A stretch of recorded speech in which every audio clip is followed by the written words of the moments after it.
Welcome inside the Daily Huddle here on Saturday Glory. Got a audio-only version today, on the road for a little bit of work.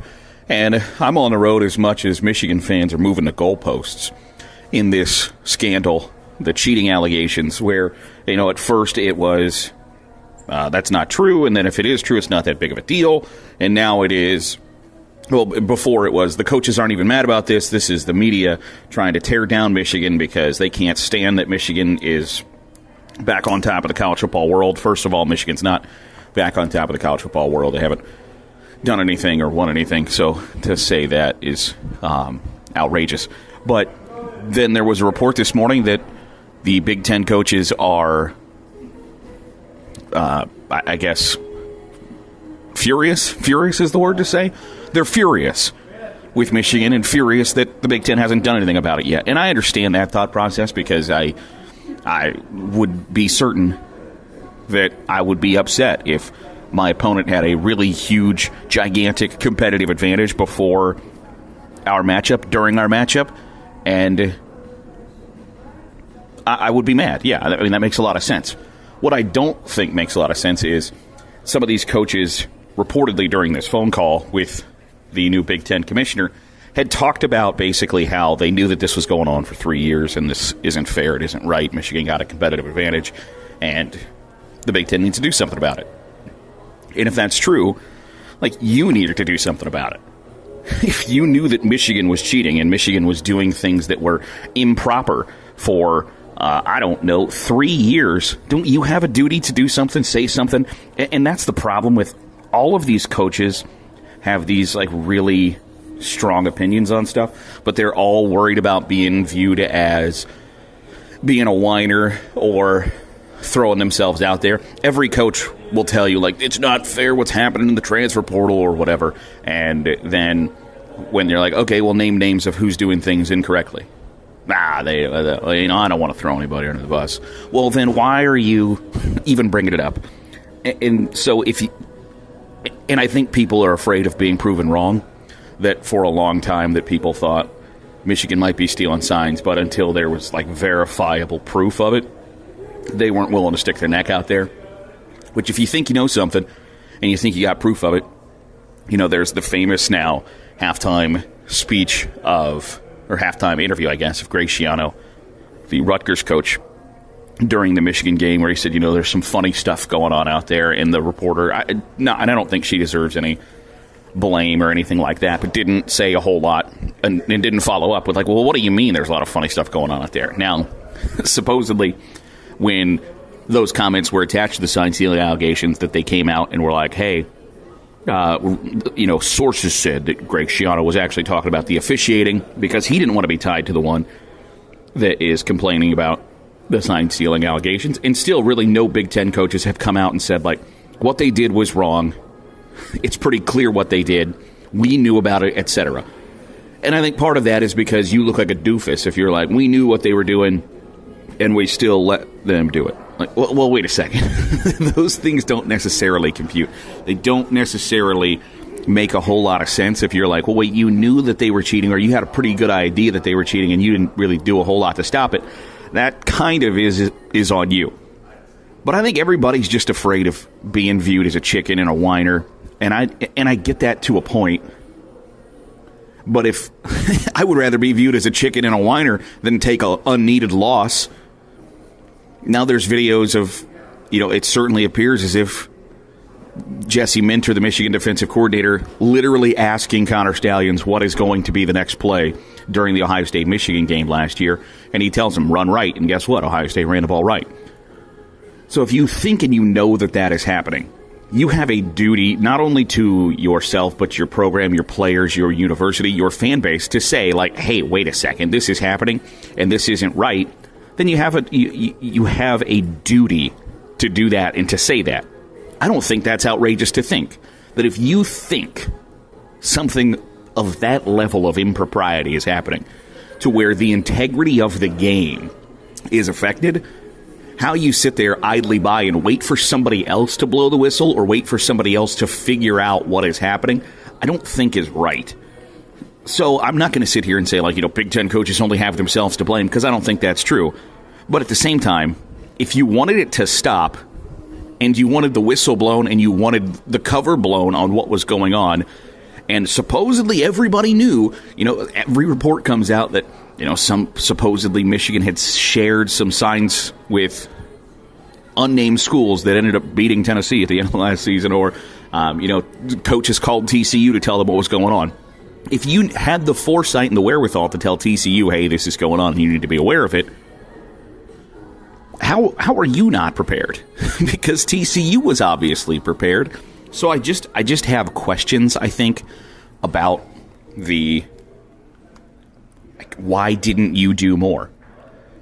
If you were so adamant that this was happening, why didn't you go out and say, hey, we got to make sure that this gets stopped? Or if we know this is happening, we got to ensure that it isn't going to happen to us and isn't going to affect us during our game. Because I think you're doing yourself a disservice to do anything other than that. But I do find it interesting that the Big Ten coaches now, kind of in the privacy of their own conference call, are telling the Big Ten, like, hey, you need to do something. Because that puts the Big Ten in a hell of a spot, right? And I would be shocked, flabbergasted, floored if the Big Ten did anything before the college football playoff or anything like that. Because I think they're going to say we've got to follow some due process here. But when coaches are using the words tainted and fraudulent and unprecedented to describe what is going on and what has happened, I find that incredibly interesting, because that shows some real anger, some real frustration, some real feelings that I don't think they would be willing to give you out in public, and really to even have the feelings and want those shared to the other 13 Big Ten coaches is super interesting to me. But it puts the Big Ten at a hell of a spot. What are they supposed to do? What are they going to do?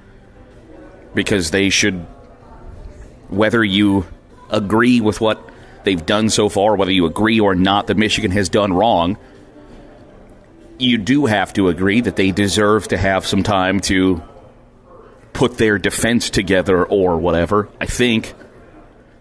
And if the Big Ten is going to launch an investigation and say, hey, we got to figure out what happened here, it's not going to be wrapped up before the college football playoff, before the Big Ten championship game. So you are put in a position where you either let a team that you eventually find out absolutely 100% was breaking the rules and doing something that your coaches are calling fraudulent and unprecedented, or you suspend a school from playing in your Big Ten championship game and you find out later that they had some sort of magic rabbit up their hat, some sort of magic card up their sleeve that made them innocent of the allegations, and you kept them from playing for the Big Ten championship or playing for a national championship. I just don't foresee the Big Ten putting themselves in a position where they later go, ah, crap. I don't think that's going to happen. So to pretend as if that is likely and that, we're just sitting around waiting for the announcement from the Big Ten that, Jim Harbaugh has just been suspended for the rest of the season and Michigan is ineligible for the Big Ten, I don't think you're going to get that. And it's that might stink to hear and might stink to process.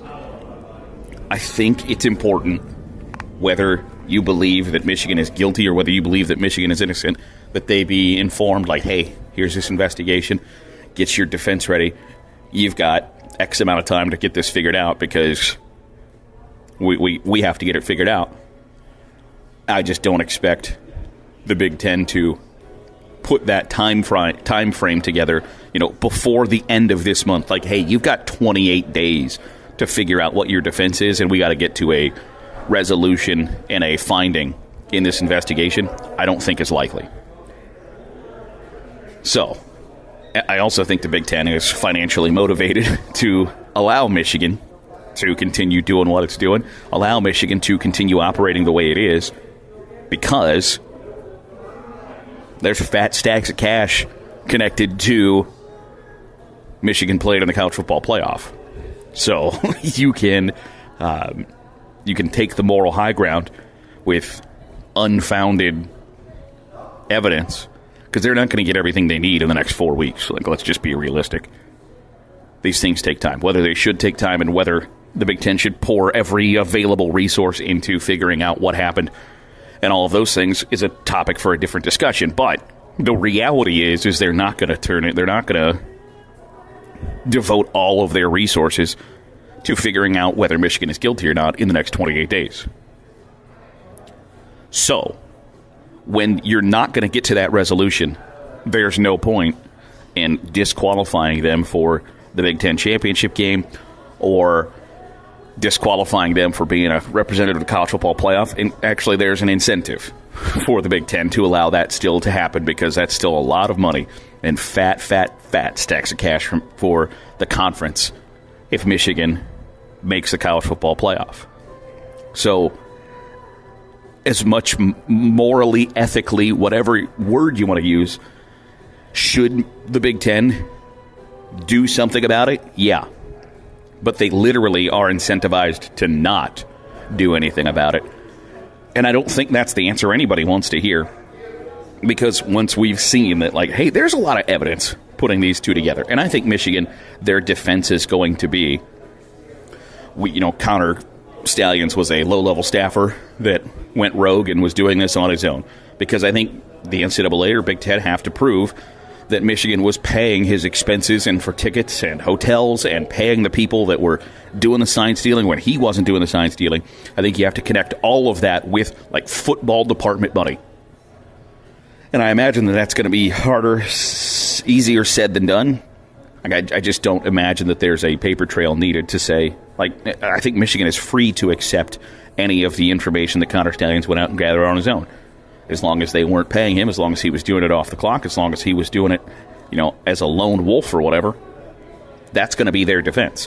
Whether that sticks up or not, I don't know. But I think that's going to be what they point to, is say, hey, we weren't instructing him to do this. This was outside the scope of his job. What we had him doing was X, Y, Z, and he was doing A, B, C. And you're not going to be able to figure that out in the next 28 days. So, as much as you want, the whole grab your torch and pitchforks, I am in agreement with you, but the reality of the situation shows that's just not going to happen.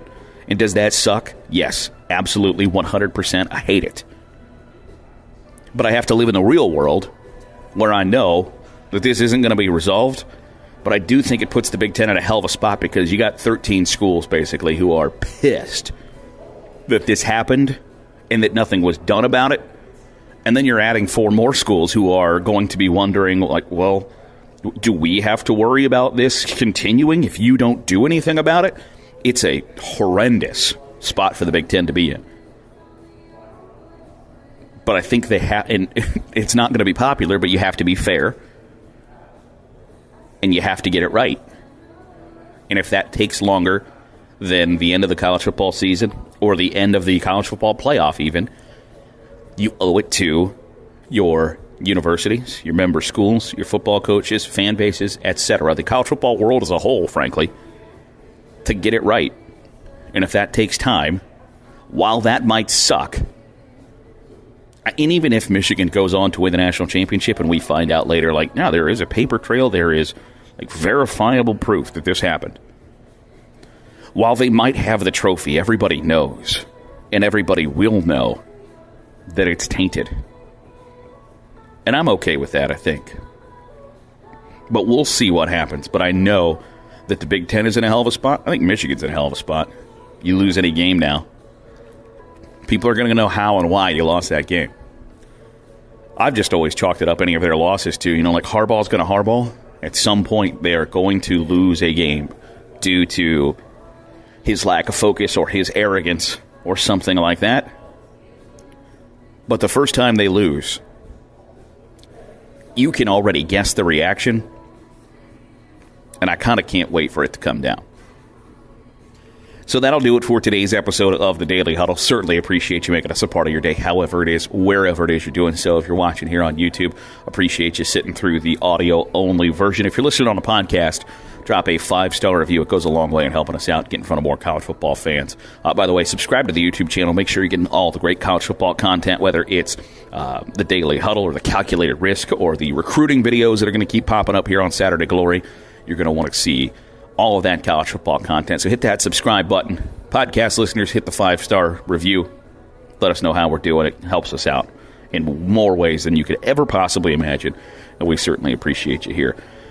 Back on Sunday, recapping the college football playoff. We'll take a look at the college football playoff rankings. All of that coming up when we return on Sunday here on the Daily Huddle on Saturday Glory.